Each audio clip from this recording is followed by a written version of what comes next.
Bom dia a todos. Good morning to everyone. I'm Patricia Cioli again with you. Welcome to the second day of Tech Week.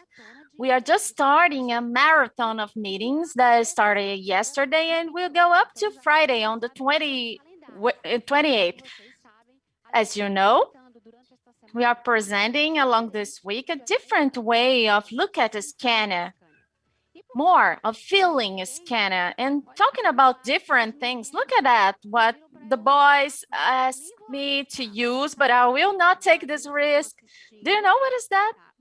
I imagine you are watching, you know. Tell me on the chat if you think I should use it or wear it or not. There's a lot of virtual reality and technology in our daily routine. You don't imagine how many applications, how many things you can do inside our factory, our process, or in our business from technology and digitalization. These goggles in here are part of our work at the factory. And we'll show a little bit of that for you. Let's go. Let's check the video so that everybody can understand what we're talking about. Do you know we have a time machine here at Scanner?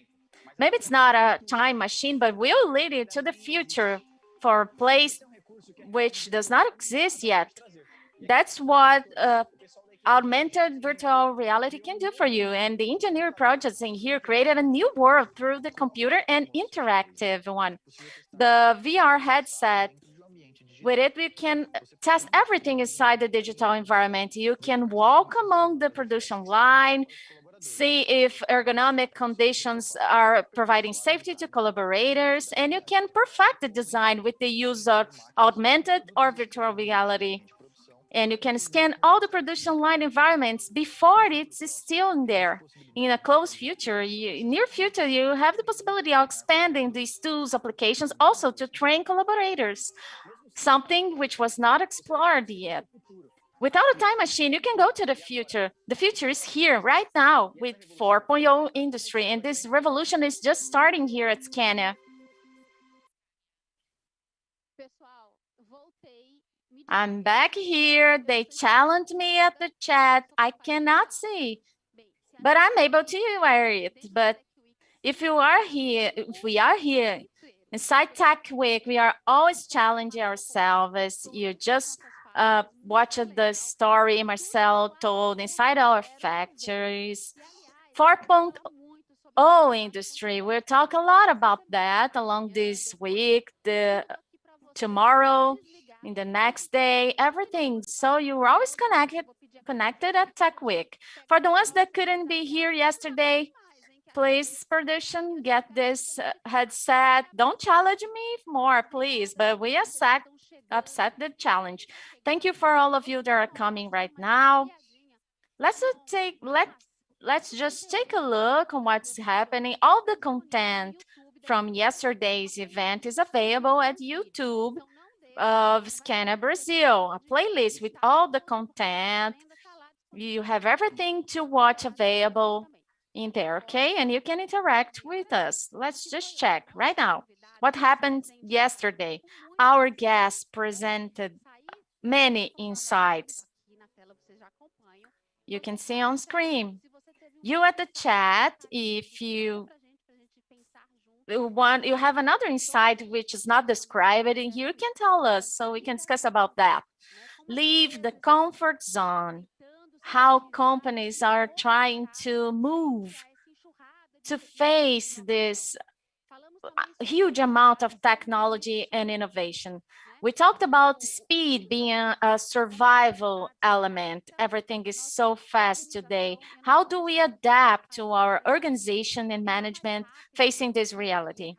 Failing more and faster. How can we do that? Is it possible? Yesterday, Renato talked about that from Amazon Web Services. He talked about that. He said that innovation is a task for everyone inside the company. If you are in the other side and you are at Scania too, you got the message. Another one was about being a protagonist, persistency on the view, flexibility on the way of reaching it. You have to always bring to dream big, but bring it to reality. Digital and humanized world. Adolfo Caruso said about that. He also talked about unlearning to relearn. So many things we discussed yesterday. If you miss anything, you just go check on YouTube of Scana Brazil. From this interaction with questions and comments from you, a lot of questions yesterday, and we could open a space to have a discussion from today. Now I'll call Juliana Sato. She will have information for you about today's schedule. Good morning, everybody. It's so good to be here with you again in our Tech Week. It was very cool and rich, all the content we could show you along the day. This week, we will follow with 100% virtual event with a huge experience for you. We can follow with the fantastic interaction we had yesterday, a lot of things coming from the chat. You can send your questions and comments. That's what we do with our content. We are here following all the safety and distancing protocols to a safe event. It's important telling you about the basic information to start on how our broadcasting will be like. Every day we'll be here at a YouTube channel of Scana Brazil from 10 p.m. to noon, always with simultaneous interpreting in Portuguese, English, and Spanish. You only have to choose the language you want and follow with us, okay? And we know that in this week will be amazing with many Scania's officers, special guests to talk about this fantastic world from the digitalization perspective. We also have special participation of our guys, our peers always here with us. The guys from TechWeek box, VIP box, thank you all for the participation. Please interact with us, send your questions. We'll ask them to our guests from today. They challenged me when I was starting. We will challenge them too. So let's start with our first interaction of the day, because we have along the day surveys to know what our audience is feeling. The question is, what is the theme on the list below is the most important one on the digital transformation process of the organizations? Do you think it is strategy and organization, processes, automation, customer-focused products and digital products and services, change of culture, digital competencies, technology, and tools? What do you think? So you just need to get your cell phone, direct to the QR code on screen, and answer the survey. We also have it in our chat, the link, so you can participate without the cell phone camera, okay? Soon we will come back to check the result. Now it's time to talk on our agenda of the day. Are you curious to know who will be here with us? Again, we'll have guests from abroad. We'll have first Staffan Widling, head of IT shared service at Scania Group from Sweden. We have also Marcelo Zuster, CEO at DTI, host of the podcast Os Agilistas. And we close the day with Daniel Nopholz, CIO of Boticario Group. Besides, we have our Scania team here from Brazil, which is making digital transformation happen all around it. We have André Rovart participating, IT Group Manager of Scania Latin America, Victor Luigi, also IT Group Manager, and Rodrigo Caruncho, Group Manager of Development and Innovation at Scania Latin America. Awesome, Ju. What do you think about that? You can comment for us and to welcome you in this event today. We'll have our IT director in Latin America. He's just starting in the area, but a veteran at Scania. He's a true learner, expert in the art of listening and collaborating. And with this tone and a lot of baggage, Fabrício is here with the task of invite us all to be protagonists on this transformation. Good morning, Fabrício. What a task. Are you listening? Good morning, Patricia. Thank you for introducing me. I'm flattered. Thank you for everybody following the meeting. That's really cool. It's always a pleasure to represent a Swedish company born at the hub of innovation, centenary company used to develop and produce pioneer technologies to transport and logistic ecosystem. But instead of talking about the past, I would like to bring the conversation to the present and invite you all to make part of the transformation towards the future. This time, we're talking about value generation. Sometimes it's invisible to our eyes. Our goal is showing a different Scania, a Scania which is not only about trucks, but it's stacked too. And if it wasn't due to all the built-in technology in our processes, we wouldn't have a premium product in a company in constant movement of innovation. I thank you all, and I ask you back, Patricia, what we'll have in this event today? Beautiful message. That's it. If you're watching us and you are not inspired by this, we are really inspired in here, myself and Ju. And the event, Fabrizio, will have a lot of innovation, a lot of talks, relevant things for everybody. Thank you very much. And we are back with you here inside TechWeek with the result of the survey the poll you just answered. Let's take a look. The question was, what is the most important theme in the digital transformation process of the organizations? We have the result. Let's take a look.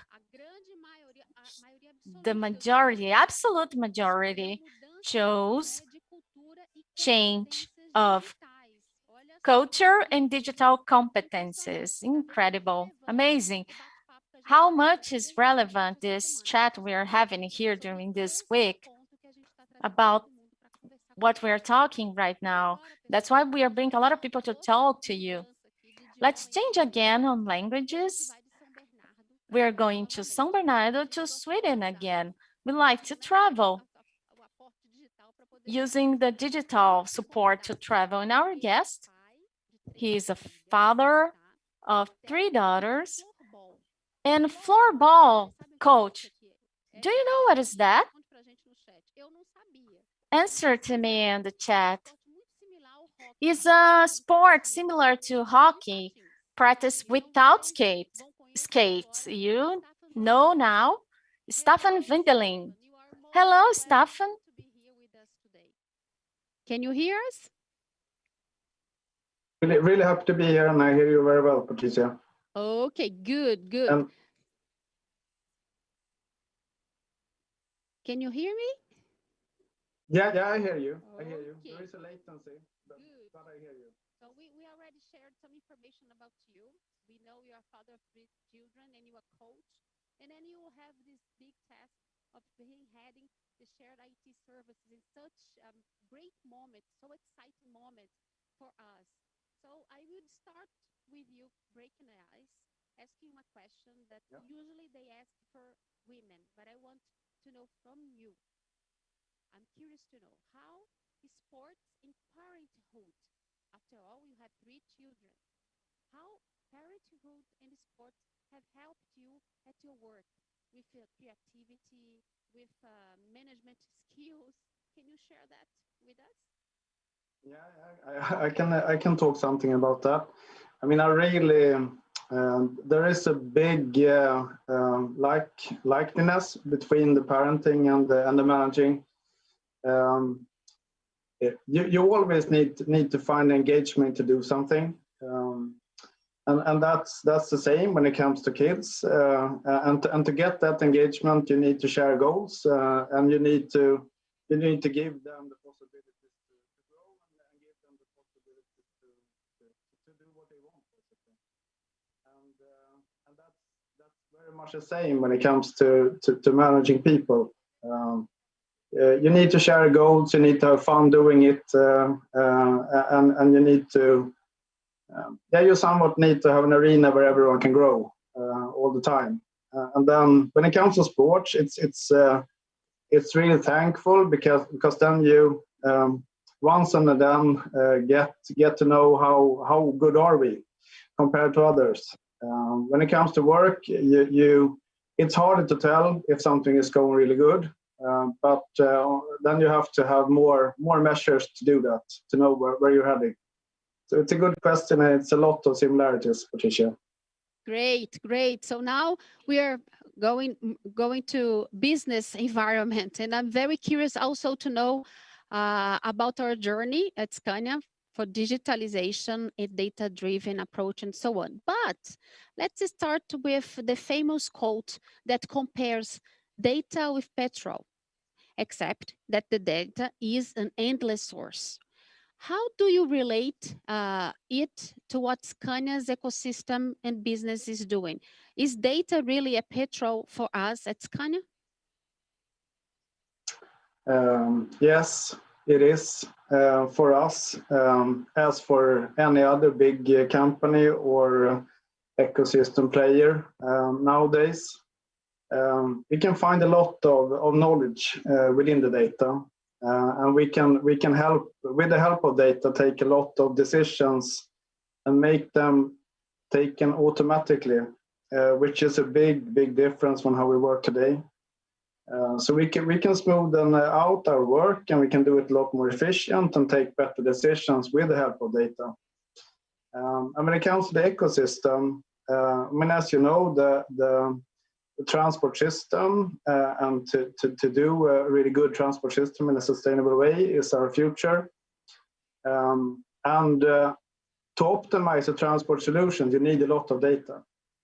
The one that will, in the long run, hold all the transport need and all the transport possibilities can optimize this in a way that we can't even pretend to know today. So big challenges, a big potential, and a challenging and fun part there is my view of it. Exciting possibilities. That's what I can tell you by listening to your answer now. But we know that it's part of this transformation is within the culture. So I would like to ask you, how is Scania approaching the data-driven culture and its implementation? Yeah, I mean, I've been part of a data-driven journey at Scania for the last 5 years. And when we started this journey, there was a lot of surprise faces about data. Is this the new thing? And somewhat skepticism. But now when we start to talk about this topic, everyone knows that this is key and that we have to be good at this.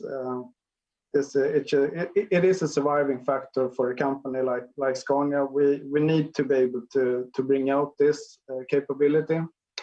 And then it all comes down to the culture, because this is not something that you just give to the IT department and say, well, make us data-driven. It's not possible. It has to be in the culture of the company where we turn to data, we want to see patterns, we want to automate things with the help of data, and we see it as a huge possibility that we all have to learn how to use along our journey. Well, but I think I have a good news for you. It seems that there is a lot of people already embracing it, very excited with this movement right now in our chat. People are writing that they feel proud to be part of this transformation. So they are acting as a protagonist of this story in this transformation. I will ask my friend Juliana if we have more comments here from our chat, Juliana. Yes, we have a lot of comments. Thank you, guys. We have some comments, for instance, Cícero José da Silva. He says, thank you, Scania, for this kind of interpretation. This is good that we can offer this to all the guys that are deaf. This is great. And also we have some comments saying that this event is very interesting. And we have Roberta from IT department. She says in Português, orgulho de ser Scania e poder participar desse momento de transformação. Muito bacana, Proud to Roberta. be Scana and participate in this transformation moment. Mas já a gente volta para as perguntas. Oh, Many other comments and questions too. The feeling, the vibration around the event. But let's continue our conversation here because the issue is very interesting. Could you tell us, you talked about culture, we are in this journey, it's essential, it's a survival mode, more or less. How can not a native technology company like Scania be well succeed in creating a business environment to apply this transformation? Because we're different from other companies. How we can really address that in a bolder way, I would say. Do we have a plan? Yeah, we have a plan. We do. I mean, the overall plan is to bring the possibilities to business because a movement like this and a transformation that has to happen, it can't be a central movement only.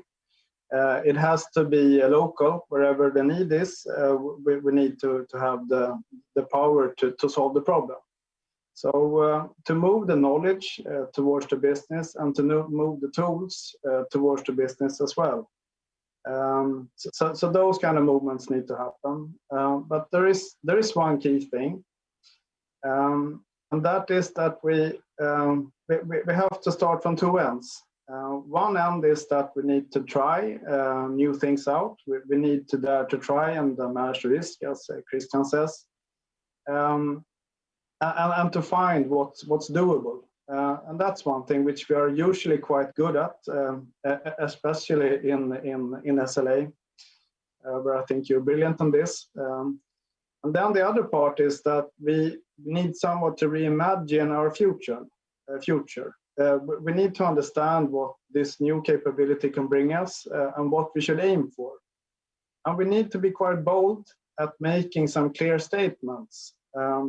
Like this kind of things we do today, we should be able to automate in order to make us change and do other more value-creating things with our time at office or at work.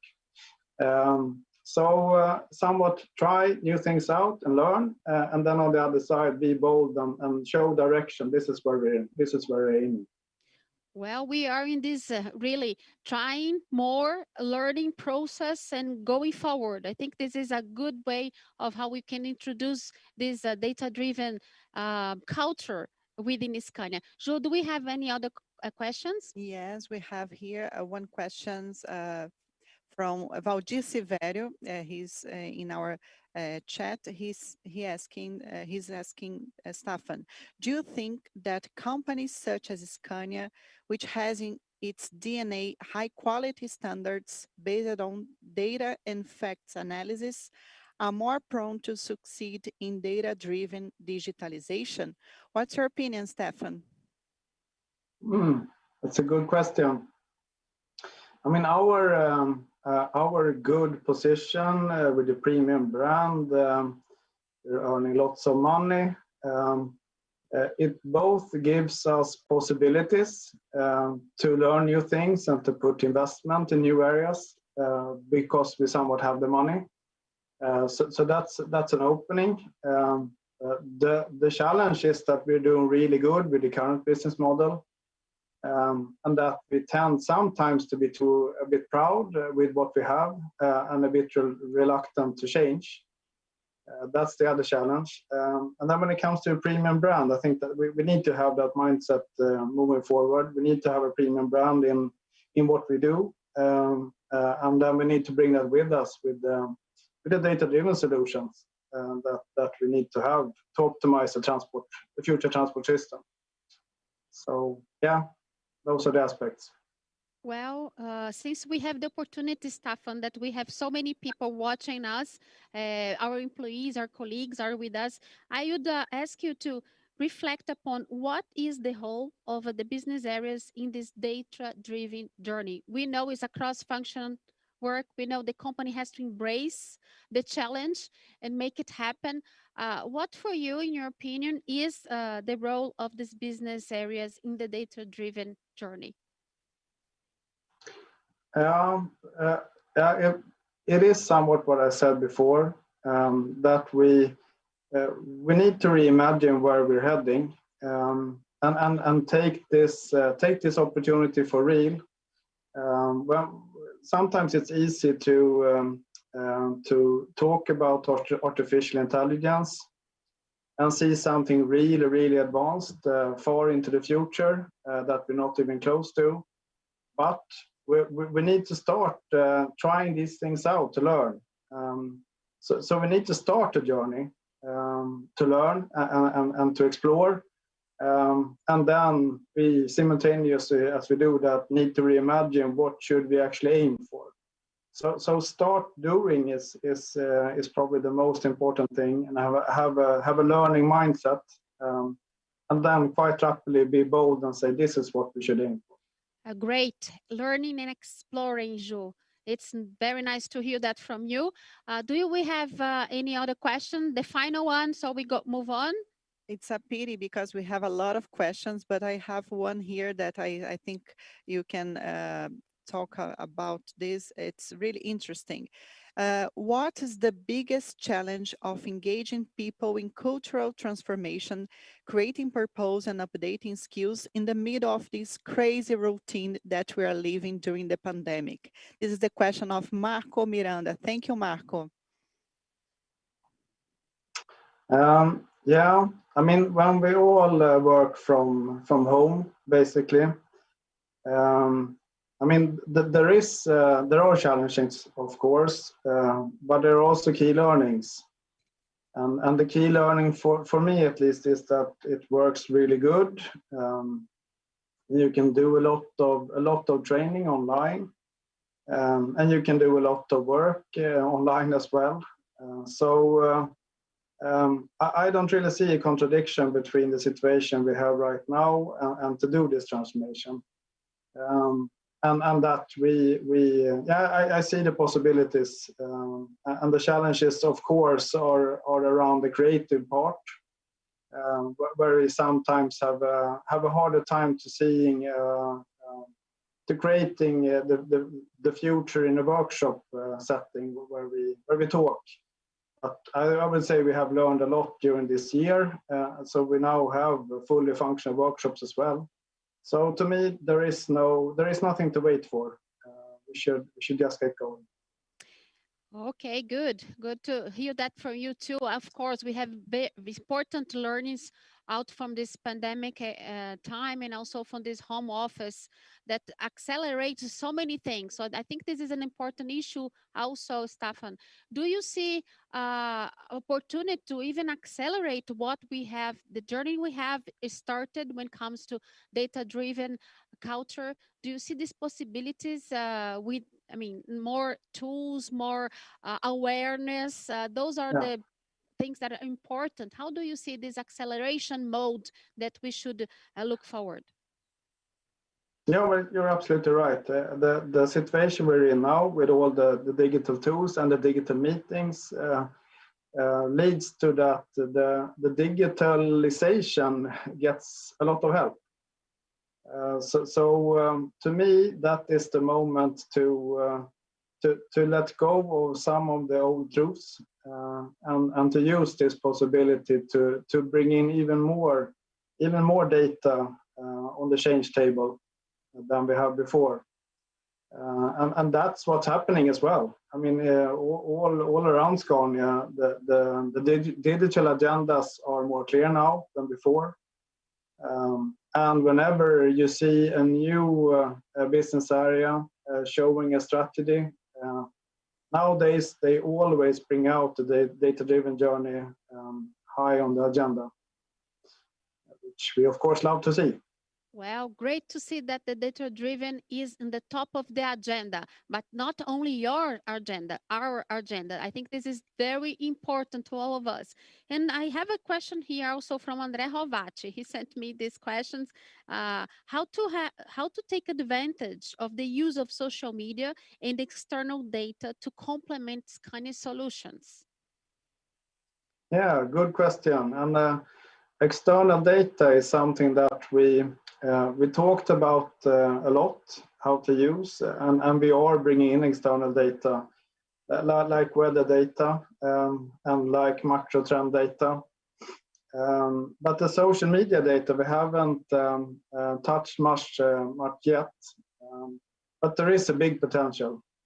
In the social media data, we'll find patterns about how we are recognized all over the world. And we can give those insights to the market, of course, to be able to act on what's going on in the social media around the world. So big potential, and as I see it, there is still a lot of work to do in that area. Okay, but when we talk about data, I think our colleagues from data protection and compliance gets woo. So I would like to ask you, Staffan, how we can assure that the compliance when it comes to data protection is being, taken in consideration with this overwhelm of data that we are talking about and we are implementing, how we can be compliant and within this data protection framework? Yeah, that's a good question.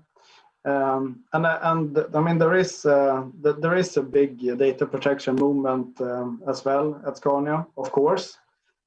Being a global player in these times, we have to deal with privacy questions.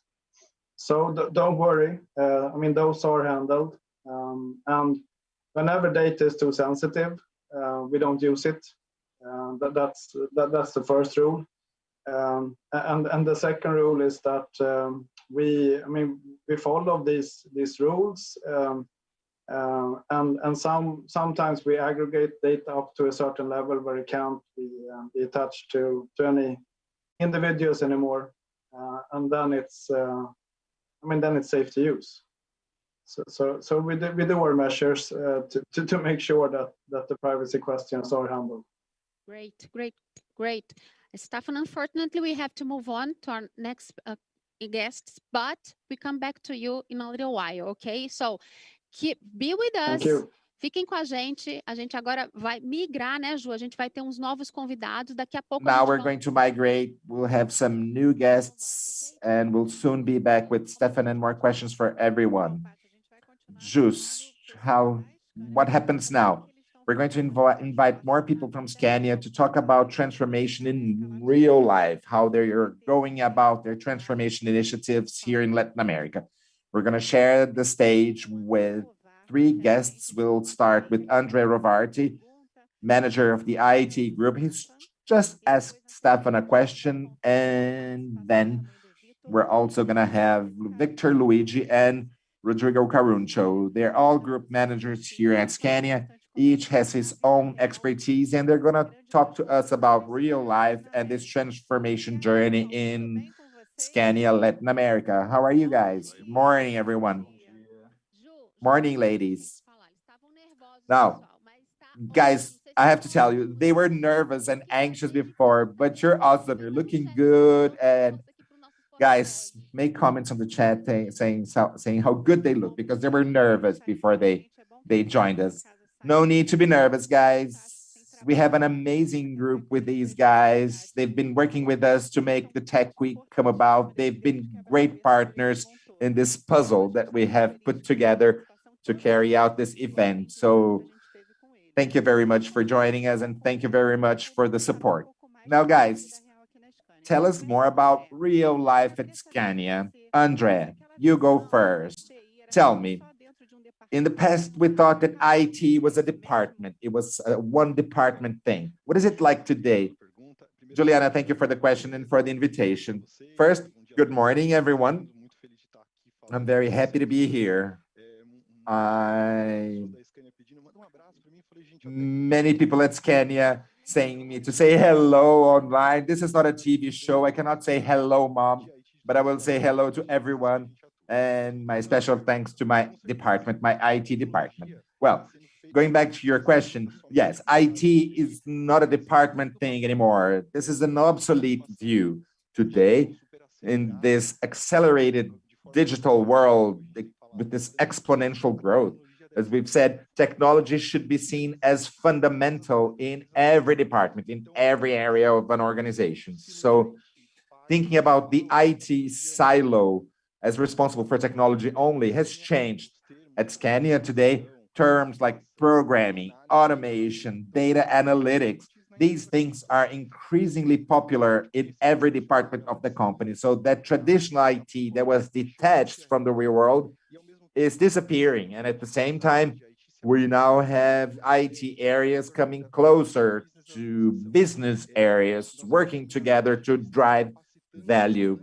Business areas are more empowered and talking more about technology. They're proposing business solutions using IT and tech solutions. So IT is coming closer to operations, and the use of data and technologies is increasingly democratic. And this is pretty much what's been driving the transformation process at Scania. Thank you, Andre. That's interesting because indeed, this is a new reality. IT is more key than ever at Scania and even other companies like we saw yesterday. So to you talked about detachment. Now, Rodrigo, over to you. Tell me, how are we dealing with this detachment from between technology and the real world? How are we bringing technology and the real life closer?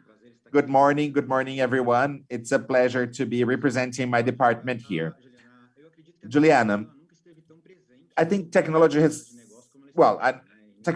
never worked closer with business areas than today. In the 90s, when it talked about computing, no one expected things to happen this fast, or no one expected to have so much available. And I think a bigger revolution is yet to come when we actually have the Internet of Things, 5G everywhere. And I agree with what Stefan said. Now it's time to get down to business and start using and learning with the new tools. IT has many tools available.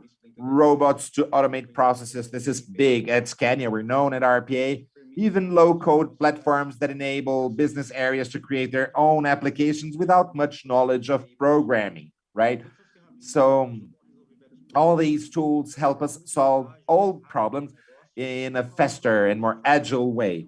Even new problems that couldn't be solved before without technology are now fairly easy to solve. So what I like about this is that it it shortens our response time. It makes us more agile, faster, and I think this is fundamental in any innovation environment.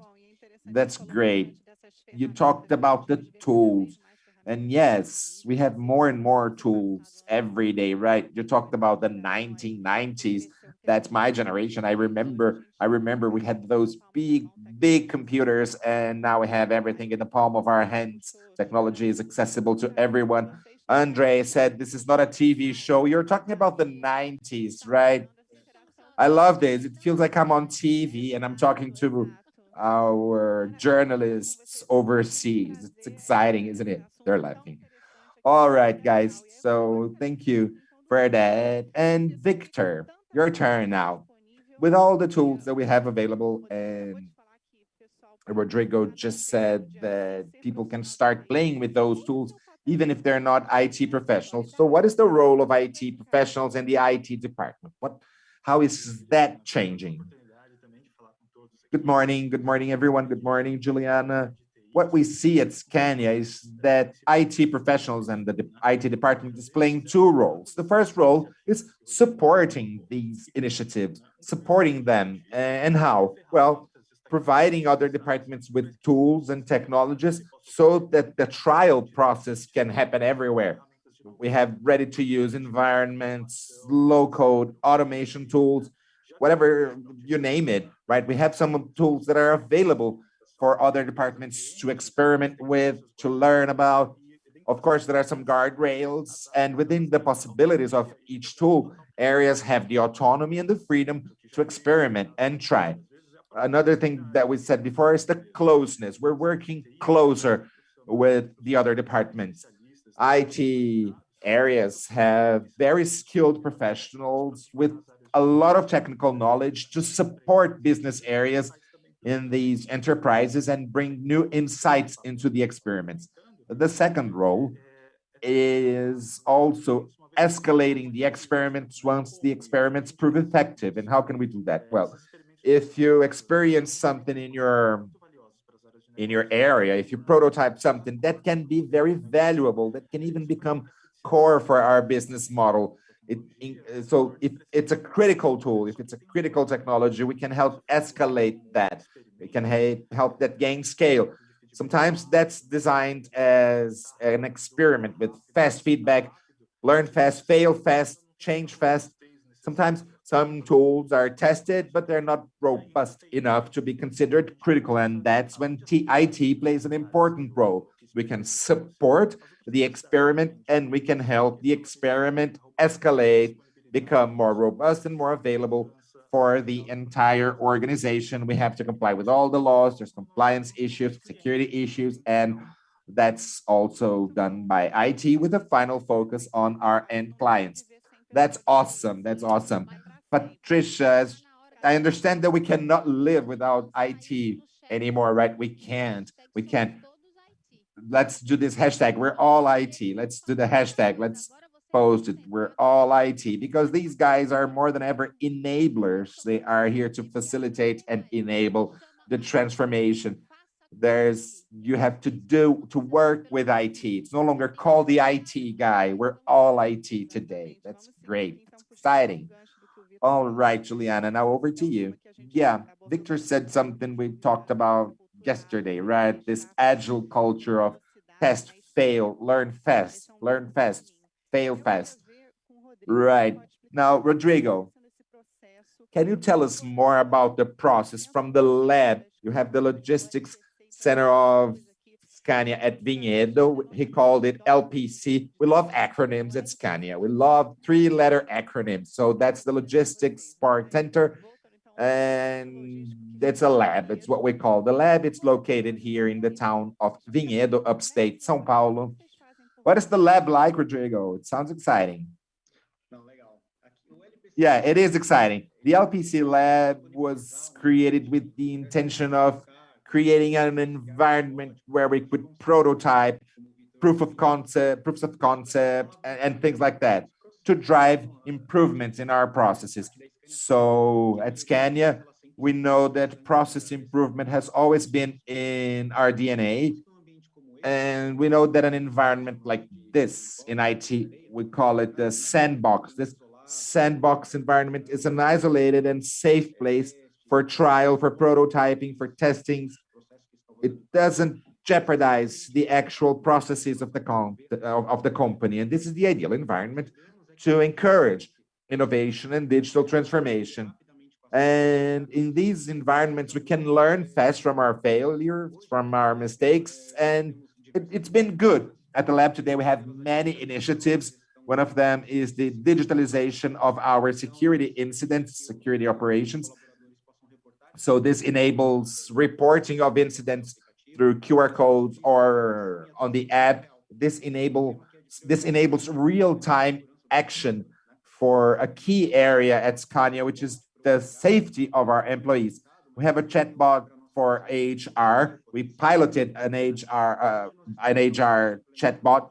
It's not deployed yet, but now we're working on a chatbot solution for the corporation. It enables greater or more features for that. Like I told you, we also created an app for the employees at the LPC. So we have everyday information about things here, like everything from the cafeteria menu to the transportation conditions around the area.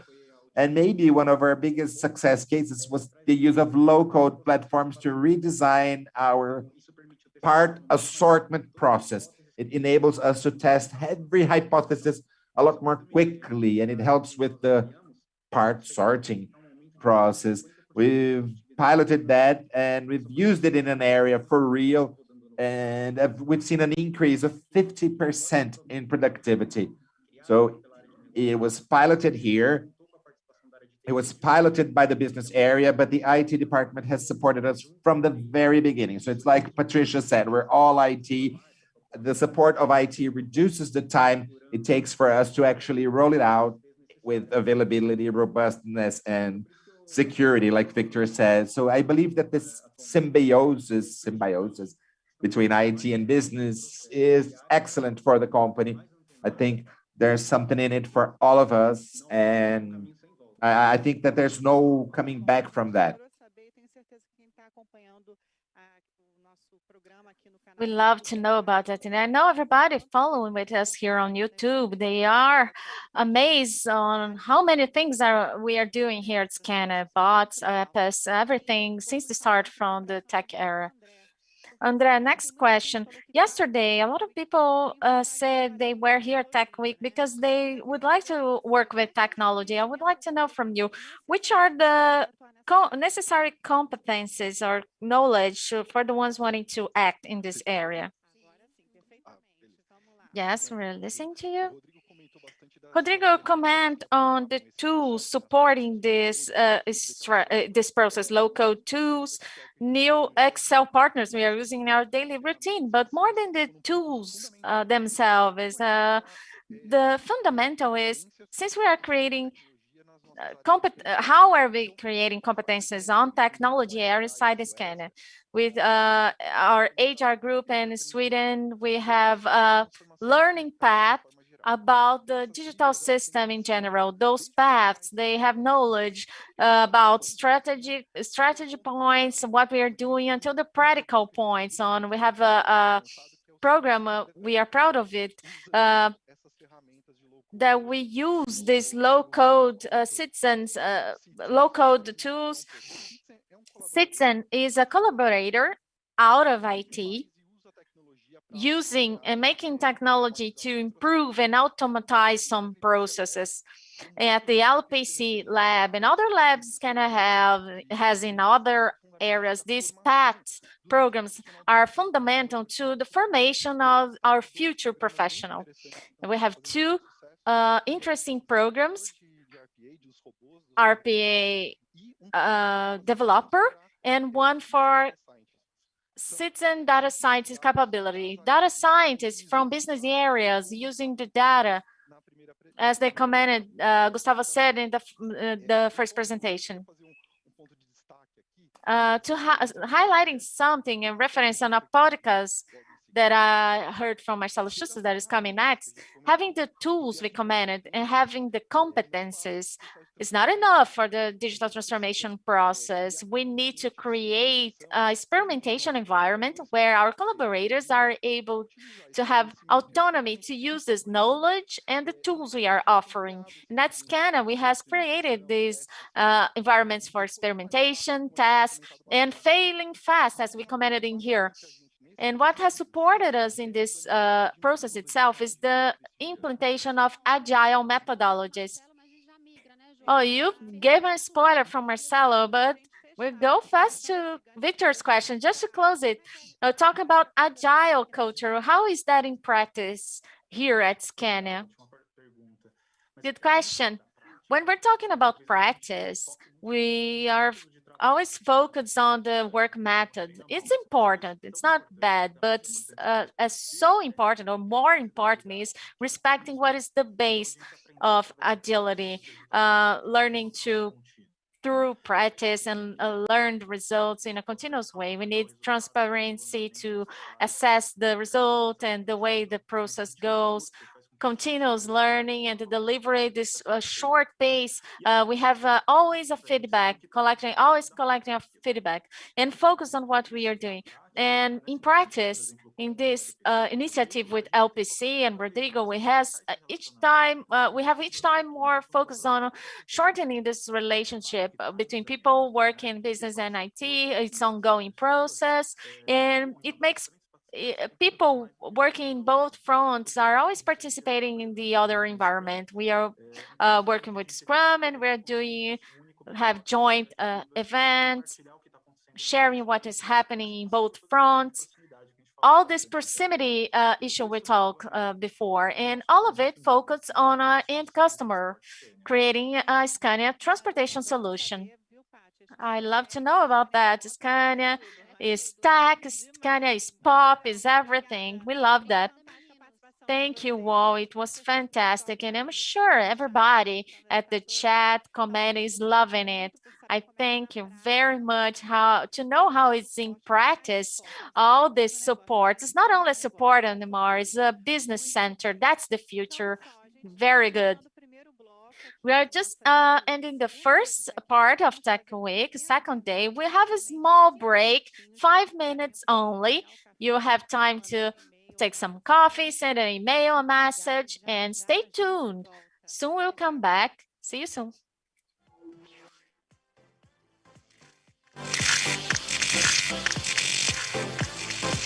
Somos mais de 200 profissionais divididos em diversas áreas. Aqui nas áreas de solutions, Here at Solution Areas, we act on developments of systems in many technologies.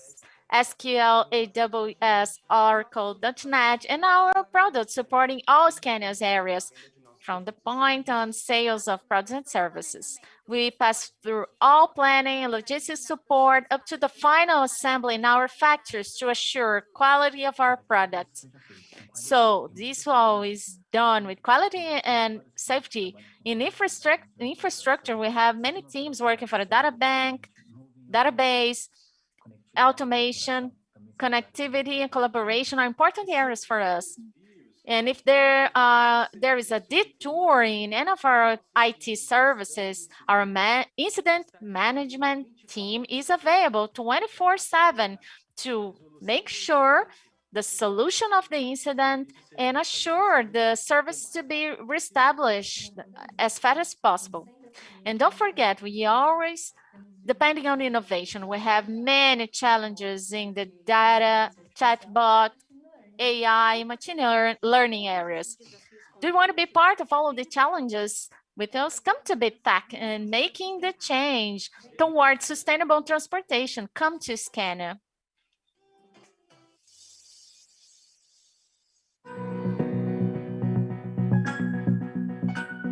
Plastics, chemicals, building material, and paper. A variety of products are manufactured from wood. By placing related industries in clusters, production can be streamlined, thanks to more efficient, automated transport solutions. In a paper mill, predictable and steady production is key to everything. Instead of managing the access to raw materials, it's better to focus on optimizing delivery.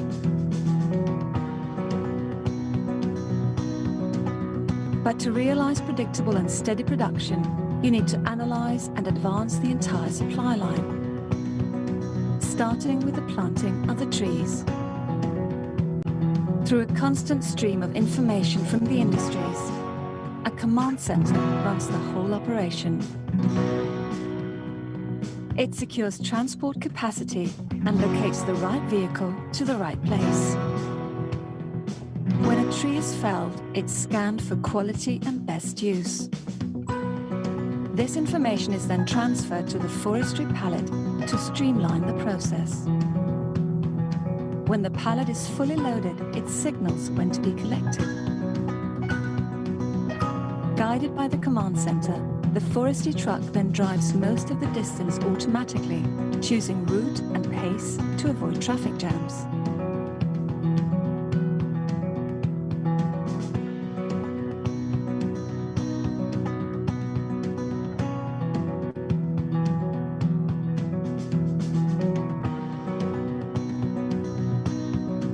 trucks are closely monitored, avoiding unpredicted downtime.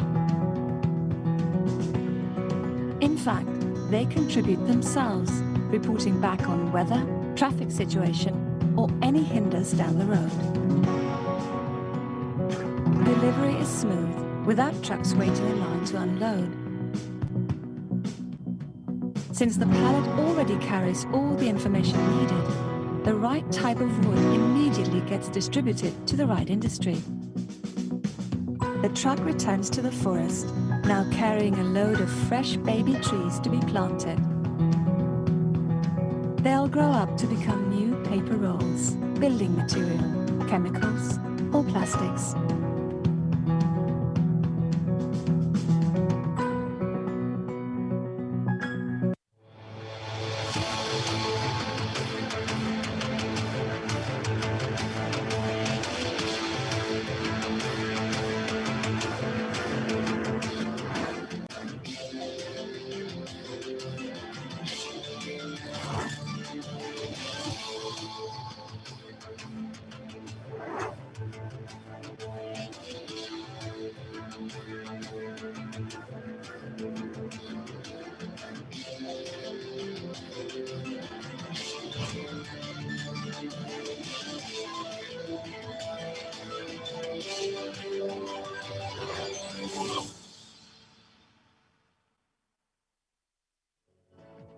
Olá, olá, pessoal. Estamos aqui de volta. E se você Hello, chegou... guys, we are back. And if you're up to here to us, 1057 with us, and you're a student and not subscribed yet, you want to be part of this transformation, part of Scanner team, I cannot believe you.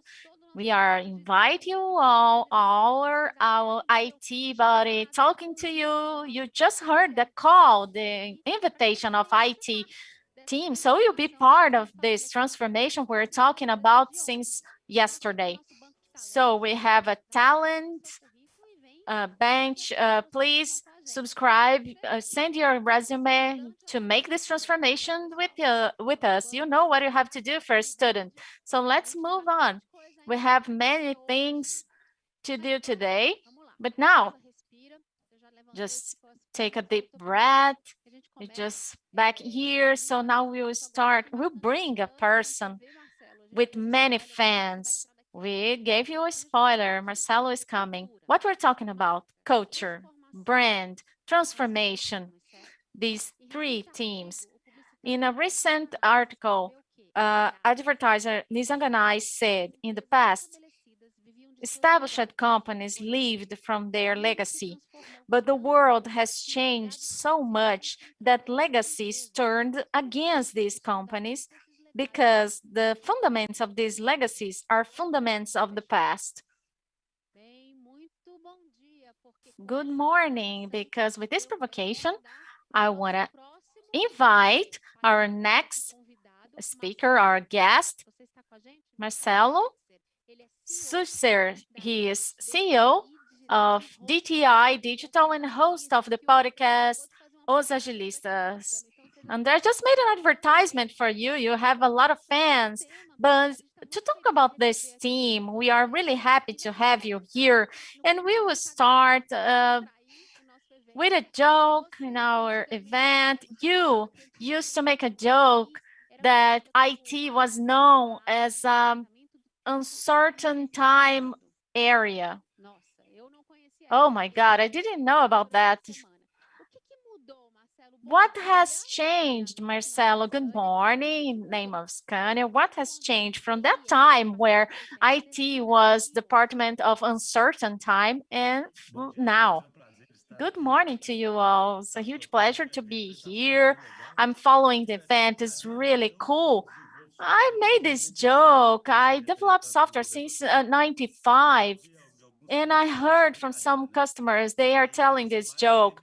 The IT look like uncertain time because we didn't know for sure when the product would be ready, the software would be ready.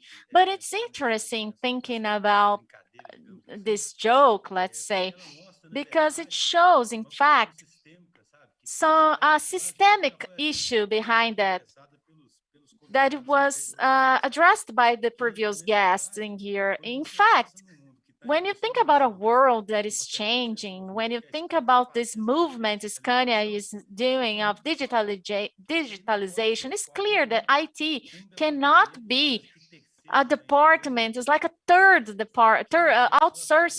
outsourced department, and so away from business. And facing that IT is an uncertain time department. And when I say this is a systemic issue, when we're thinking about how IT arise in the company's contest to arrive at the present and talking about how it has changed, IT managers told about that previously. I like to tell a story. You can imagine if we start when IT was here 30, 40 years ago, I don't know. It's funny because at that time, companies had just seen, oh, we need a software and we need some software solutions. And you will see it's a very different scenario nowadays. But okay, we need a software, so we need to hire these IT guys. But these IT guys, I cannot talk with them, right? I don't understand what they are talking about. And I've just left them loose. What will they do? Will they deliver value? Will they understand the business? I need to put a strong management over these guys to assure they are generating value. And why is this story important? Because since always, it has been changed, but since always, IT is inside the company is almost like an outsourced department. There's an author I like that jokes that it's like an abusive relation between business and IT, in a sense that business has so much control over IT, much more than necessary to get what it wants, and it wants to know exactly the cost of the things, when it will be delivered, if the system will be updated. We cannot ever make mistakes, and we create a vicious cycle that is not adequate for our moment right now. The answer would be, since you want to know the price, tell me exactly what you need, but in details. If you want to change anything, you have to fill this form for change. If you want to put a system update in the air, you have to online, you have to fill this form of 1,000 pages. If I made mistakes, I'm lost. So there's a vicious cycle, and you go further in time. And they said, the people that said before said, well, IT is not only a sector in the company that in a outsourced way delivers software to the other departments. Now software is in a daily routine in our company, and the company is generating value over digital platforms. Of course, the relation between business and IT has to be completely different. I believe that's towards this way we are following. We have clear signs. This event, the words that they said before me, we are really excited to see that, and it's good that it has changed. And the words, your words support what everybody said. We have questions for you on the chat, Ju. What the guys want to know about Marcelo in here? First, we have people telling they love your podcast. You have fans. Armando said, I listen your podcast for so much time. Thanks for contribution to the community. It's very good to see you around. And we have some questions. The first one has some connection with what we talk about our curriculum database, resume database. Olivia would like to know about those professionals starting right now in their career. What is the best way? FITM, RPA. What do you think about that, Marcelo? Please help the ones in the first steps on their career. First, I want to thank the ones who like the podcast in DTI. We make a joke that they can accuse us of anything less of being not agile. We always like to talk about agilism, and when we see people are also advancing in this mission. And the beginning, I will talk about my podcast. We say there the importance is just taking the first step. I don't believe we have a specific technology, but you have to just leave. You have to just give the first step. It's curious because we tell this to companies and to people individually. I said that many times. There are studies showing how adult person learns.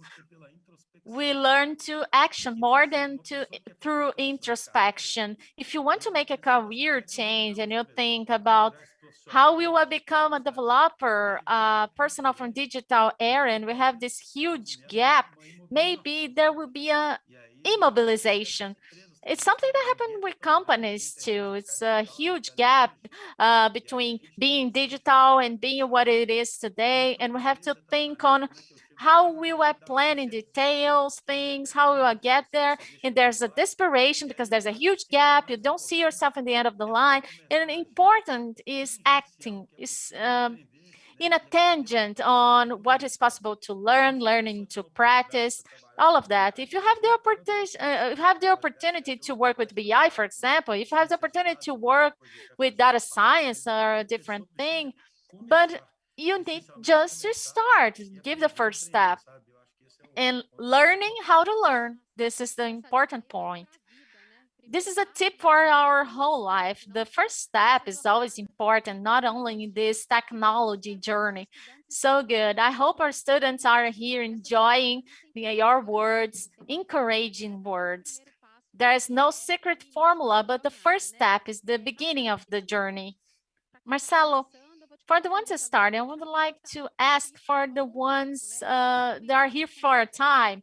You talked about leaders' agenda, but leading this process, how do you you are head of a company with this view of roadmap, journey, digitalization journey, digital transformation? What is the leadership model that may perpetuate in the scenario that we need to reach in terms of agility, disruption, new processes, opening, failures? What do you think is the profile of this leadership? Who is that person?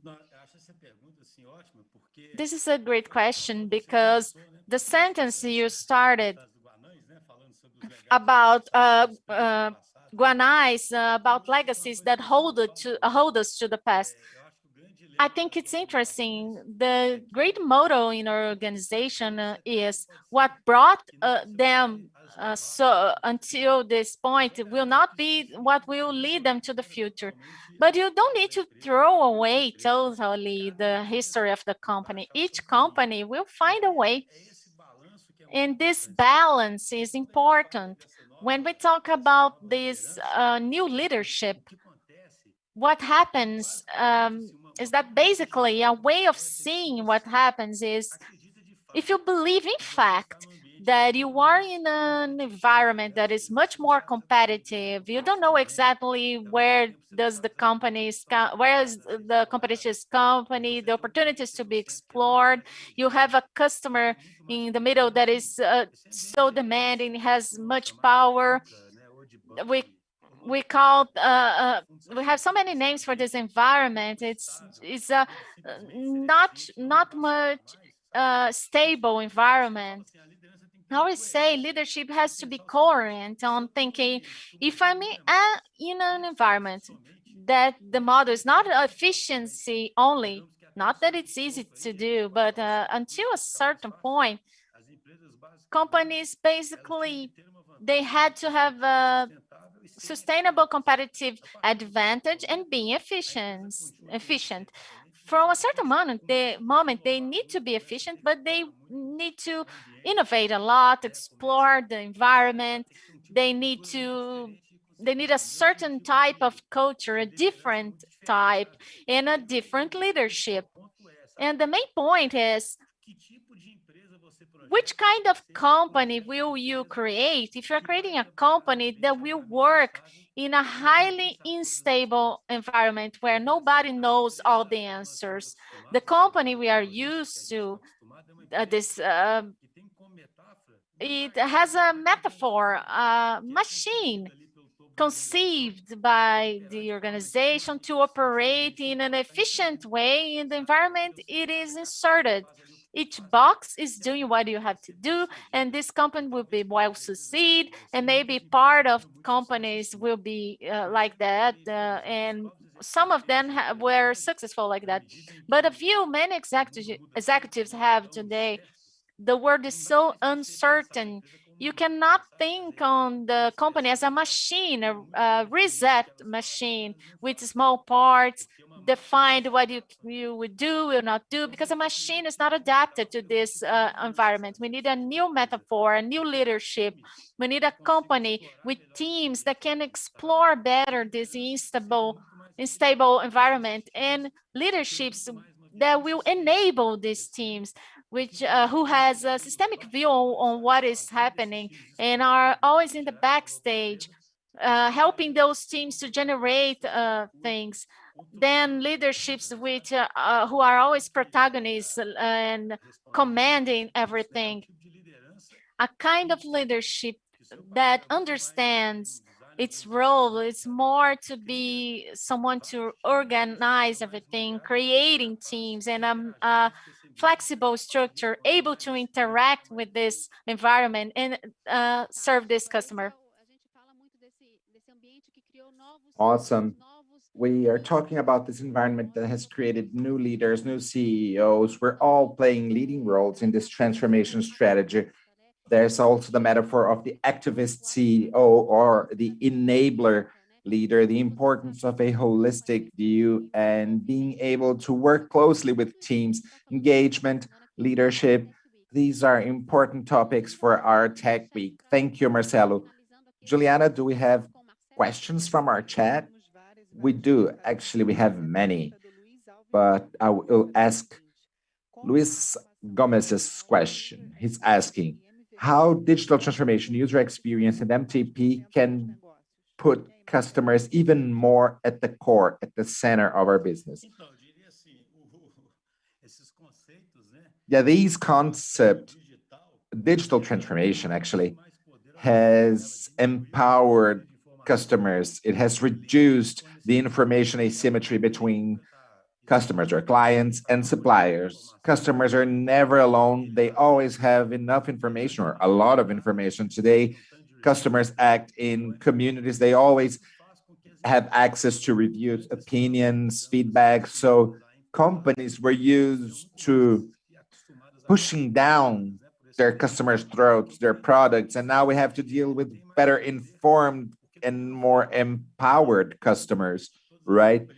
Like every the companies have more technology to work with today. So, but customers also have more technology to be more demanding today. So as we raise the bar, or as customers raise the bar, they start to demand the same level of experience in every environment. So yes, clients are becoming more and more demanding, and MVP, which is something that can help the company learn fast, experiment fast, and find new ways. So yes, even though digital transformation is essentially a technical phenomenon, which makes technology more accessible to all stakeholders in this environment, be it companies, consumers, any player, everyone has a lot more technology today. Progress is happening a lot faster, and that also makes it harder to sustain any competitive edge. But since it is although it's a technological phenomenon, the transformation is also human, because companies have to adapt and change their human aspects through MVPs or experimentation. Companies have to empower and give more autonomy to their teams to to harness the human potential of the process, of the whole thing. Thank you, Marcelo.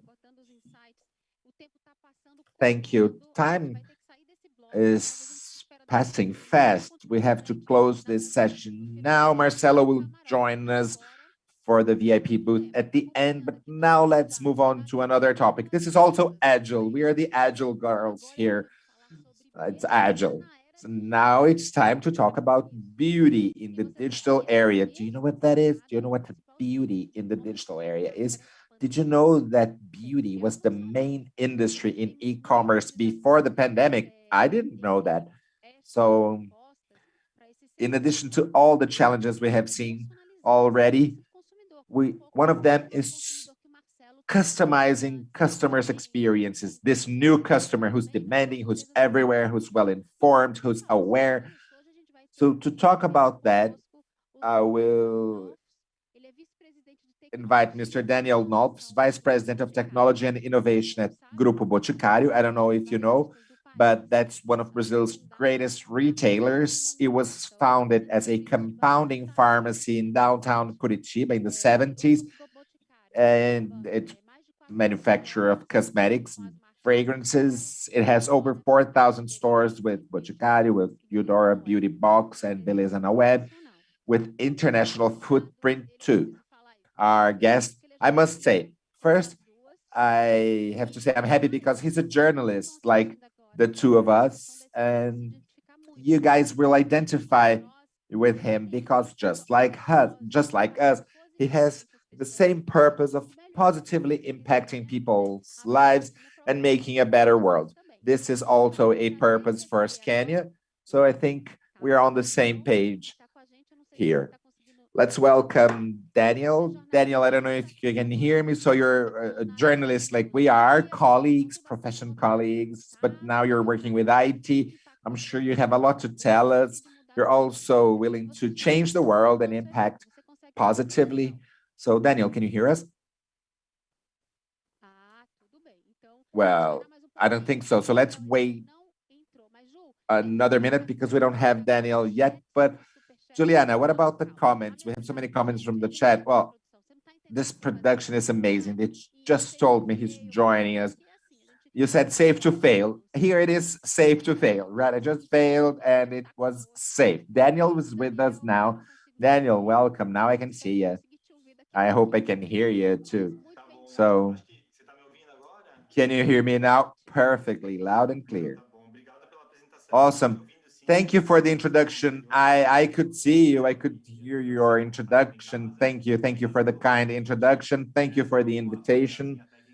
There was a glitch here, but I'm online already and we're good to go. All right, Daniel, everyone's curious about what you have to say. We heard your podcast. Actually, the podcast is big. We heard you in a podcast, and that's why we invited you to our TechWeek. So my question is, when did O Boticário realize the importance of digital for the future of your business? How did a beauty company evolve into a tech company?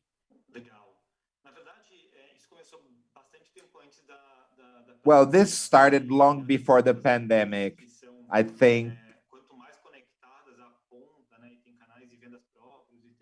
companies with their own sales channels, like our company, companies who face consumers, who have that consumer stress. I think companies who are in that are in that position realize that first. I think that we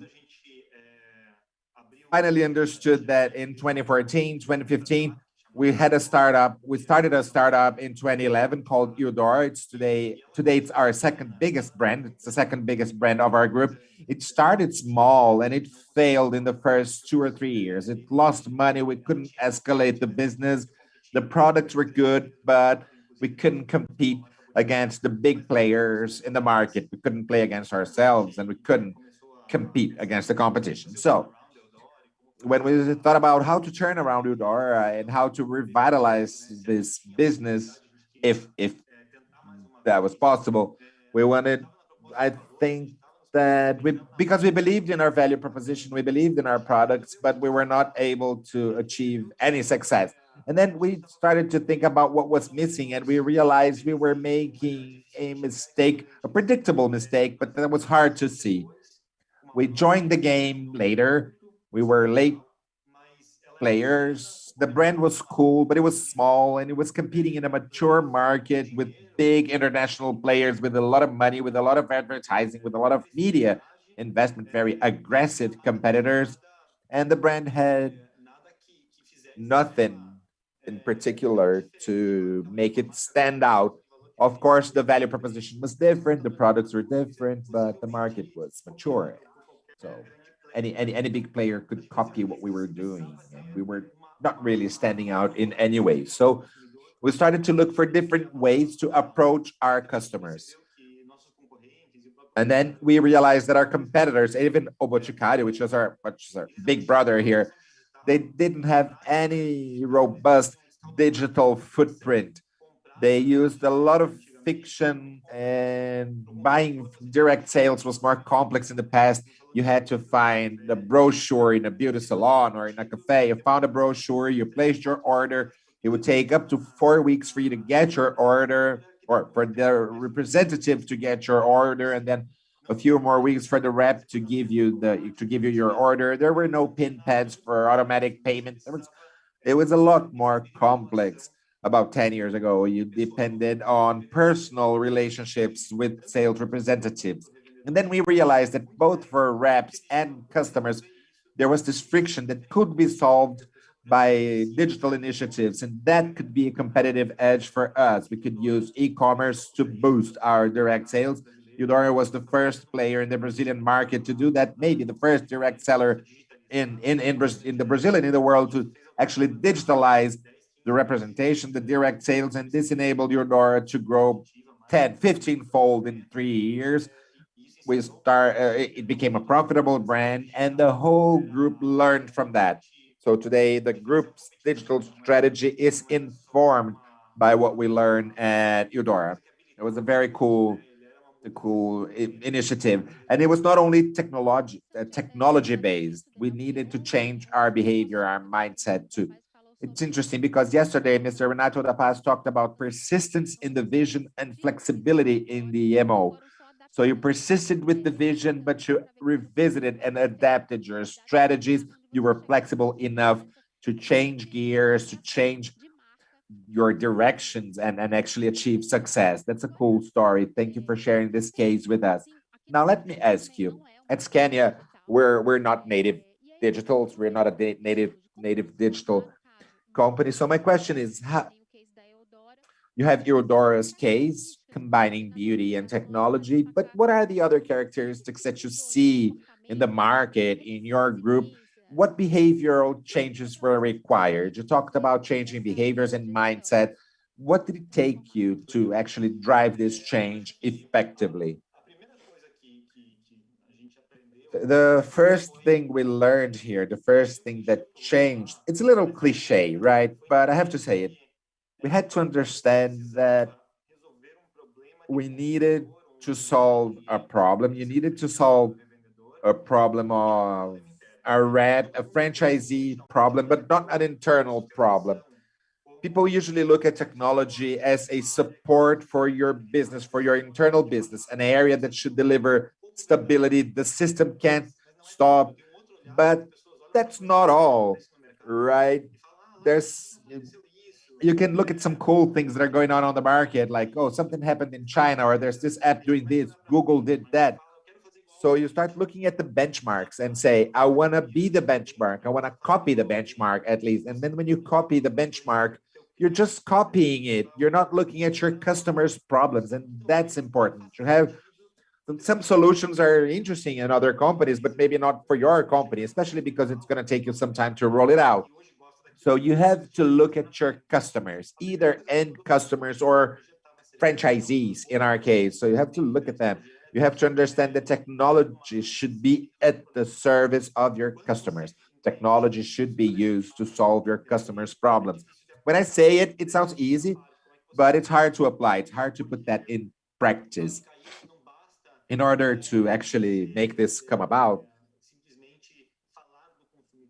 talking about consumers is not enough. It's not enough to play a game with a consumer doll on the meeting table and say, oh, let's imagine our consumer. Let's think of someone. These are techniques. These work. these techniques work, but you have to be passionate about solving problems, right? This was the mindset. We're passionate about ideas, but we're more passionate about ideas to solve problems. So teams are working together instead of each area coming with a new or a different idea to the meeting. They work together to come up with a single integrated solution with the contribution of everyone. And to do that, you have to change the goals you set, the incentives you give. There's no point in telling the financial department to avoid risks and then tell your sales area to do as much as possible to sell, right? Business has to look at risks. Risks have to look at revenues and sales.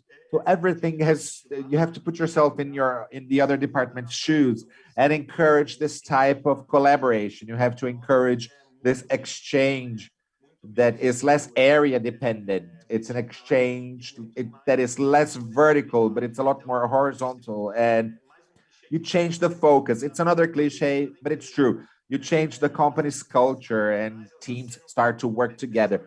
Traditional companies are more vertical. Someone just said something about this well-oiled machine and Taylorism. This doesn't work anymore in this dynamic reality of ours. Some companies are very fast at solving their customers' problems, and if you're not, you will lag behind and you will eventually lose market share. So you have to be fast. That's interesting. That's very interesting. Good to know that you're doing that. Now, let me ask you, Juliana, what other questions do we have?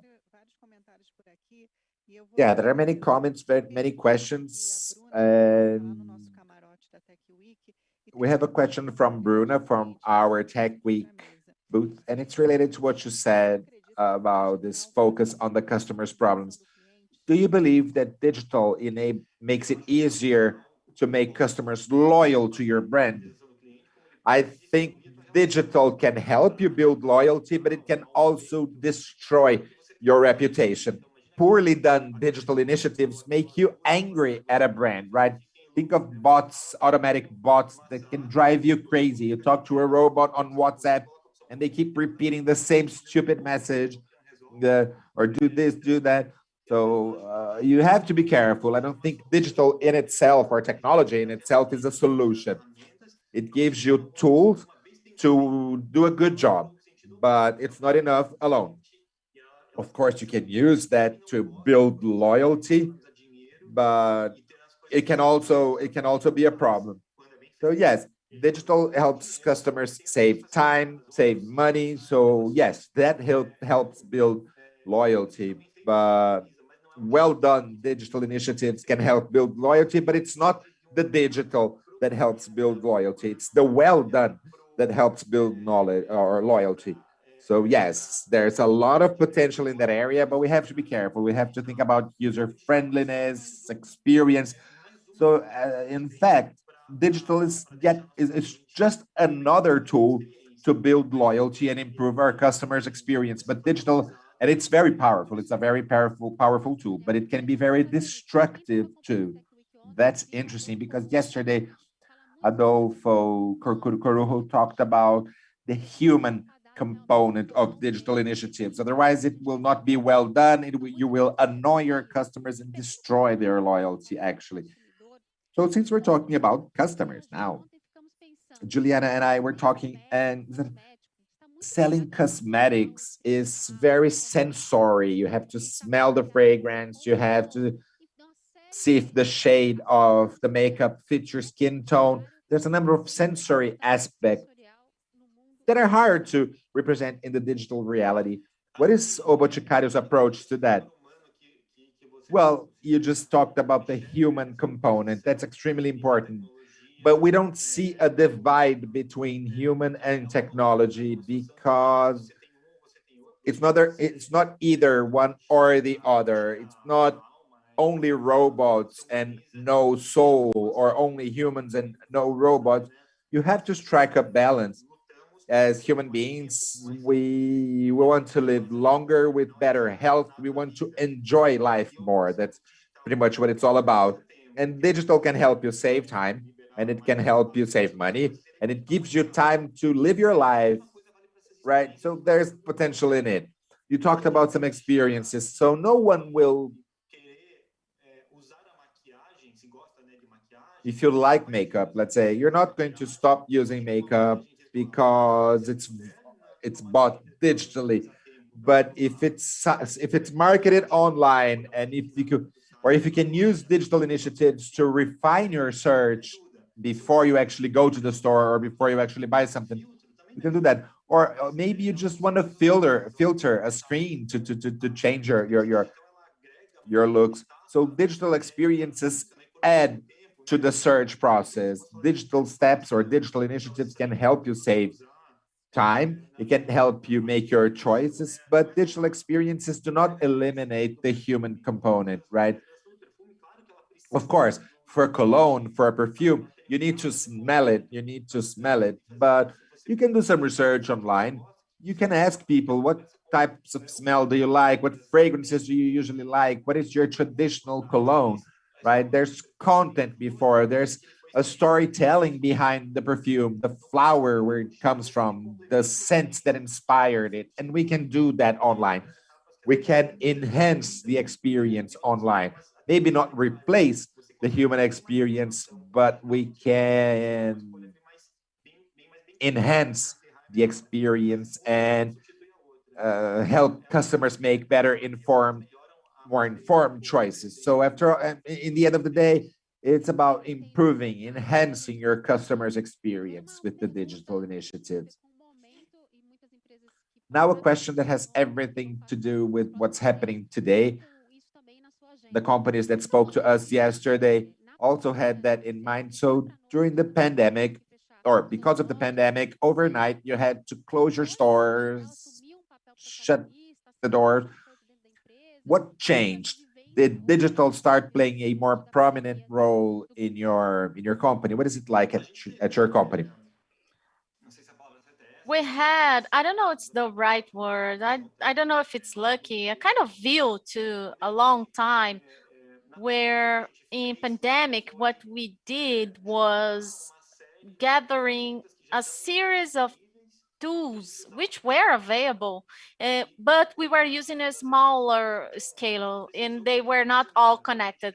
We didn't need to create many things. We created new solutions, but we didn't have to create a inverted reaction in the pandemic to do something we didn't do before. A long time we were creating the conditions and we could install it quickly on pandemic. As an example, e-commerce, Beleza na Web, one of our websites, all our brands are working in their own e-commerce. And what we did was getting this code from Beleza na Web website, and only Beleza na Web was running a proper e-commerce, and we installed it all over our brands. It was a project, we had it, but we accelerated it through the pandemic. But we had the conditions for that because it was something that we just speed up. Of course, we will suffer a little bit in the beginning, but the fact we have a very strong multi-channel experience, mature digital additives enabled us to act fast. The pandemic brought us something more than to the customer. It was an internal look. We experienced two new things in here. The first was having a single goal. Last year, we cut all the goals, and the single goal was EBIT revenue. It went to all over the organization. We didn't have any specific goal per area. It was really cool, this experience, because what I said before, everybody was doing the same thing. We didn't have anymore, oh, I need a growth goal, risk goal. No, everybody is inside the same thing. And this made the company lighter, more collaborative, and we are replicating that this year, applying unified goals in all the areas. And the other experience was everybody at home, and we like that so much. And we installed the policy of remote first. When the pandemic is over, a group will be preferentially remote. All the possible areas, not all of them can do it, but we'll keep a distance work with some annual meetings, a different kind of learning, generating a lot of collaboration, and people has valued this a lot. Collaboration is a key word in everything we're talking about, the cool experience you had inside the scope of the pandemic, how you could get away from it inside your journey. Some interesting comments Ju will share with you. There's a fun one. Aurelio said, so Eudora was Eureka. It's a nice thing from Boticário. And many information, technology moves the world. Congratulations, Beatriz. It's really interesting see how digitalization is important to develop a business. Congratulations on the success. Many congratulations. They are loving the Boticário's case today. Let's go to the next one, Patty. Next question, and we will end because it's time to call our box, VIP box. You have GB Ventures, the startups, acceleration programs all over Brazil to optimize your process in retail and market. How does this program work and the importance of it in our contest? I just want to thank you for all the comments. We're always available to talk to everyone and answering about the program. This change, this huge change of the company at Boticário, we send it to a radical place. What does it mean? We understood that we don't have this division on business area, IT area.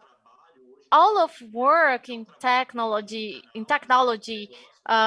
today is a business center technology. Our goal, for example, is not a stability goal, it's revenue, EBIT growth, anyway. And when we're doing this, we go to a movement that is bringing internal developers. We hired 400 people in development. We'll reach 1,000 to the end of the year. All the team of developers internalizing knowledge and in our own way. And we have a GB Ventures because if we internalize our core, the contact with startups and doing speed up of the ventures, we are returning to society the benefit of a huge company. We are encouraging entrepreneurship, generating opportunities for startups, and we also gain being close to innovation that maybe will pass in parallel with us. We think things will happen at home, but in a smaller plan, we have more chance to do different things. It's good to be close to these small companies, accelerating them and making an exchange.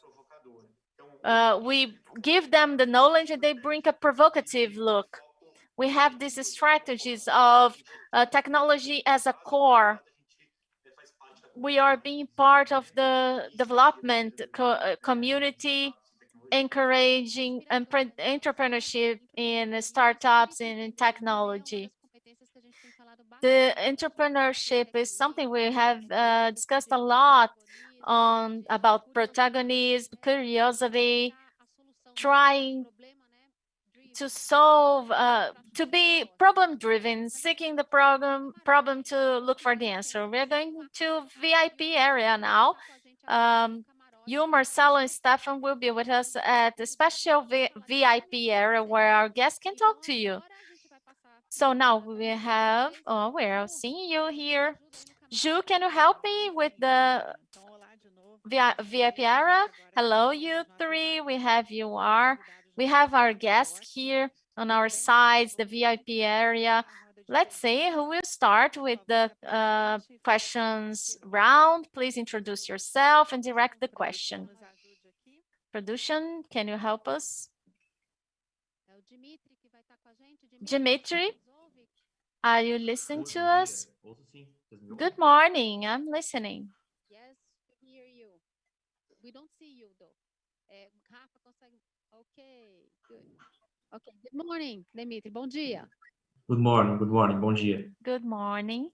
Bom, eu sou o Dimitri, eu tenho 29 I'm Dimitri, 29 years old, from Taquara, Rio Grande do Sul. Faculdade Integrada de Taquara.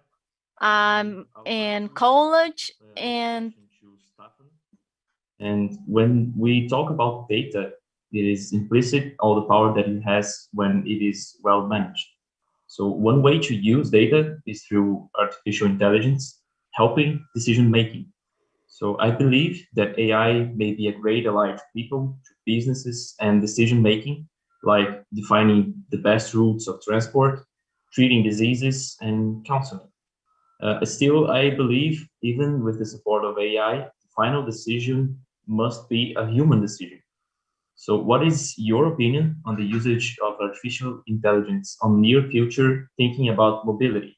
Will it be active, taking its own decisions, or purposeful, identifying things and suggesting actions, but not taking them itself?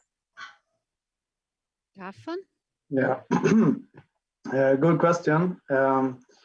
I mean, in the beginning, it will be more like you get help to take decisions, and we obviously will take the most crucial decisions being humans. But when we learn and see that the suggested decision by the machines, by artificial intelligence, are the right ones all the time, we will let go and let the machine do the decision. And that's similar to how it will happen when it comes to autonomous driving. I mean, no one will try to just do autonomous driving without any driver in the driving seat in the beginning, but eventually we learn and see that it works, and then we will let go.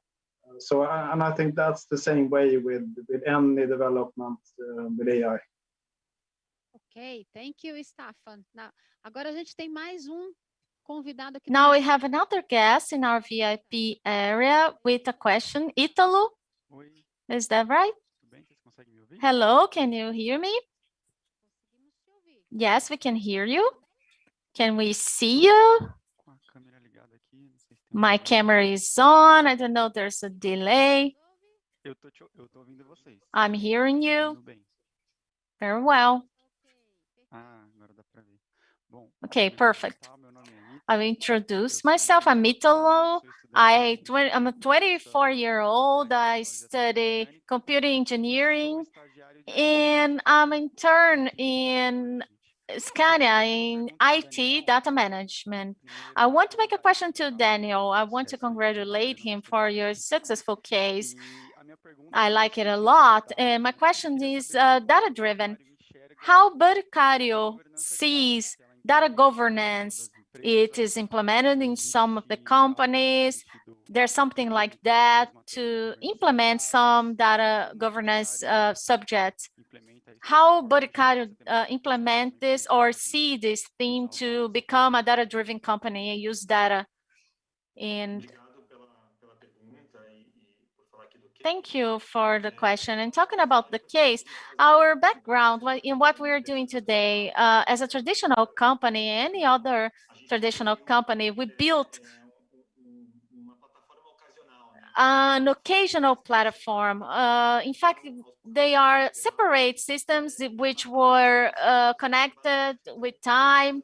In practice, we are using many different areas. You are buying a store, you buy in e-commerce, they are being deposited, the data are deposited in different place. And when we want to analyze, we go to Excel, we cross them, but it was something manual. There's no regular data intelligence. It's not something that you will escalate and that will generate artificial intelligence that you need constant data and evolutive data.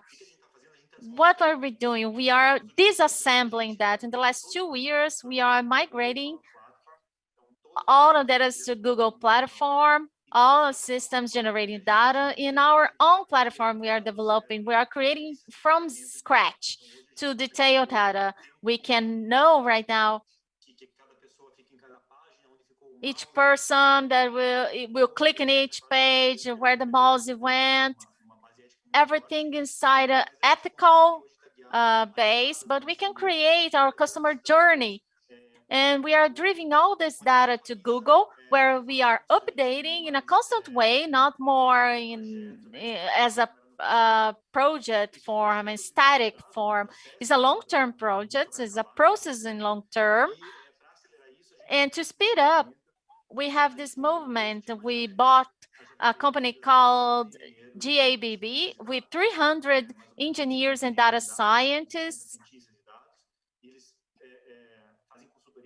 They are making consulting to many companies, for Vivo, for Go, Santander, many customer clients they have. Now we are part of the group. It's part of our group now, and it can speed up a lot the way this platform is used and this acceleration of this data. We organized our home, we went to Google, and now we are starting to create algorithms that will help us to bring this data to customer experience. Perfect. Is there anyone else in the box? Yes, the other guest. How are you? I'm good. Can you hear me? Yes, perfectly. I'm Carlos. I'm intern in IT in final end user productivity area. I'm in college, technology college. My question is to Marcelo. We know the journey is important as well, not only the destination. What would you say to companies starting this digital transformation journey?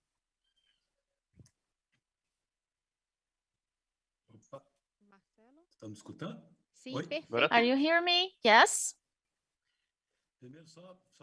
First, I would like to comment, it's such a huge pleasure to be here with Daniel. He was in our podcast in a great episode. I would like to recommend episode 105. It was really good, really interesting. And regarding the question, I would say it's similar to what I said about individual path. The most important for a company is giving the first step. But the first step, what would be this first step? It's important having a business challenge to be solved with a product, a digital asset, something which is relevant, not creating something in a peripheral way at the company. And and the company sees your area that is being innovative and we are doing different things. You have to get a challenge, a relevant challenge. And around this challenge, working with the team, starting with conditions of being more autonomous, to explore more, doing what is possible. What we always talking to our customers, you start is transformations. You have to have a team facing a problem and discovering the barriers, the obstacle. And at the same time, you need to have a proximity to C-level to create an agile leadership team, removing the obstacles the first teams are facing. And this change will come naturally. The company will find your way. Perfect. We are reaching the end of our meeting, but there's another person in the box, Gabriele. How are you? Hello, can you hear me? Perfect. I'm Gabriele. I'm data engineer at iFood. I'm from Brasilia, and my question is for Daniel. We're talking about data-driven culture, and you talked about silos break inside the company. I imagine there is or is under production a program elaborated on data teaching, the data-driven. It has to be not only data or tech area, but if you have created or thinking about that, how could you, how can you imagine, how do you see to make the professionals understand the solutions based on data, and how can you calculate the ROI of this data-driven culture? How do you have a return over the investment over data when this happen to when it's happening to the company? Are you listening to me? It's kind of mute for me, but I can answer anyway. Can I go on? Are you listening? Yes, we are listening to you. Go on. Well, Gabriele, let's go in dividing parts. The first, about the organizational culture. For sure, you're not doing this change. You're not creating, no organization can be agile and fast, the terms we are saying today, but without a data culture, because it's helping on a decision, is to make faster decisions and recommend decisions in an automatized way. It's not, it cannot be specific from one area. We have a history of organization making decision based on data. The difference is that before, the data were less available or shallow data. It was hard to go deeper because we didn't have all the technology available, but we have a learning. Two things we are doing. The first one, in technology bias, we are assuring two things: the data arriving correctly to people. We don't need to interpret them. Everybody knows when I see Eudora's revenue, Boticado's revenue, I'm seeing the same indicator. I cannot see different things with the same name. When I read sales costs at Eudora and Boticário, I have to read the same kind of criterion. We are harmonizing, organizing data so they will reach people in a easy way. So we are making available so people can do their own analysis in the part of automation and other things we are doing. We are preparing this. So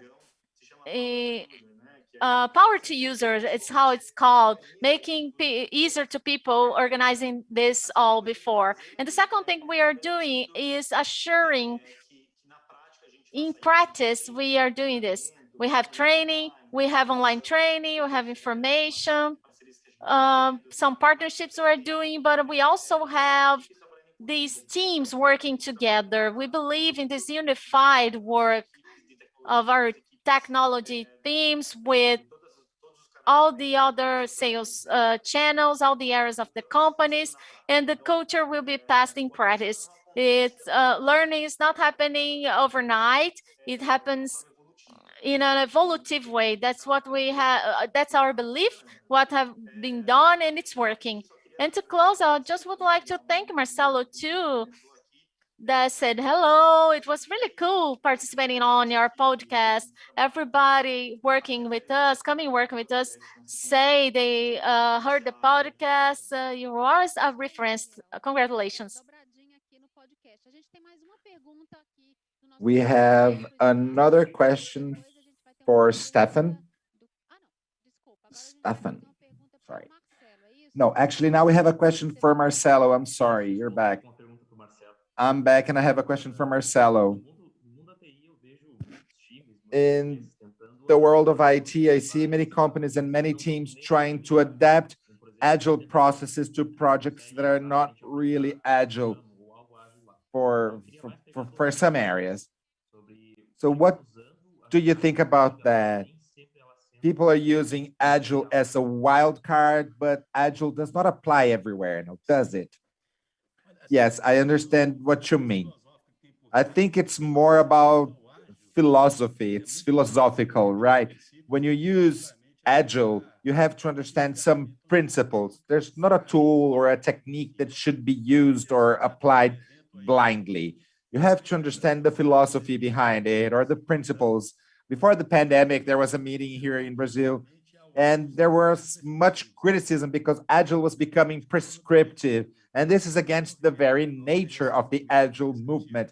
Agile shouldn't be prescriptive. It should be about guiding principles. So what I can say from our side is that there are some teams that can sustain that and be agile at the same time. You can sustain, you can direct part of your efforts to the agile initiative. It's important to and there are some teams can be more agile, some can be less, even though some initiatives are not purely agile. There are many principles like short-term value generation, continuous improvement that should and could be applied. So you can't force agile down people's throats, but there are some principles that can be applied. The basic principle of the agile team is to keep learning and keep generating value, and this is a principle that can be easily applied. Yes, we're recording this session, and it's going to be made available on the Agilistas podcast. So make sure to like us there, make sure to share the content and spread the word. And now we have a question for Staffan. Andre from our VIP booth. Andre, what is your question? Hello, Patricia. Hi, Stefan. Good to be here with you again. So how we are planning Scania Cloud Data Journey using AVS and how it will help us at Scania in Latin America to use more data? Great question, Andrea. And you're absolutely right. We have been focusing from the start on our data-driven journey at Scania a lot about Södertälje. To bringing data available for the data scientists we have here, and we have solved it with data lake on-prem, but now we're moving towards data lake in AWS in a hybrid cloud setup, and that can have a local setup within AWS in Latin America. So that is the plan. And that will help a lot because then we have the capabilities that our Cloudera platform gives and the AWS platform as well. And it will be a lot easier to structure data and to analyze data and to write algorithms towards these data, of course. So I see a big potential in front of us. Staffan, obrigada, André. Então, pessoal, que tristeza. Thank you, Staffan. Thank you, Andre. I have bad news. It's time to end today's session. Staffan, thank you very much. Daniel, Marcelo, thanks a bunch. I've learned a lot. I think it's very inspiring, and you gave us a lot of food for thought. Our VIP booth is crowded today. I see so many familiar faces. Thank you for joining us this morning, guys. Thank you for the insights. And before we actually finish, let's read some comments because it's thanks to your talks, thanks to your sessions, we made it this far. So what do we have in the chat, Juliana? People are talking about the Boticario case. They said it's interesting. Denise said it's an amazing event and she thanked us for the accessibility for the hearing impaired. So she is congratulating on the interpretation for hearing impaired. Marcus is saying that digital is all about easier access. Yes, we're trying to do a good job here. They're congratulating you on your presentation. Thank you. And we have more tomorrow. The program for tomorrow is busy. The chat is packed with comments. Thank you for joining us. Thank you for interacting. It's after all for you guys. So now we're gonna say farewell. Do you have any more comments before I finish? No, no. Just thank you for your participation and make sure to join us tomorrow again, 10 a.m. to noon. Don't miss it. Tomorrow, we're going to talk about production and logistics in connection with technology. I'm sure there's going to be a lot of learning and a lot of interesting things. All right, guys, that's it. Again, thank you for your time. Thank you for your presence. Thank you for your patience with our technical issues. And it's been a pleasure.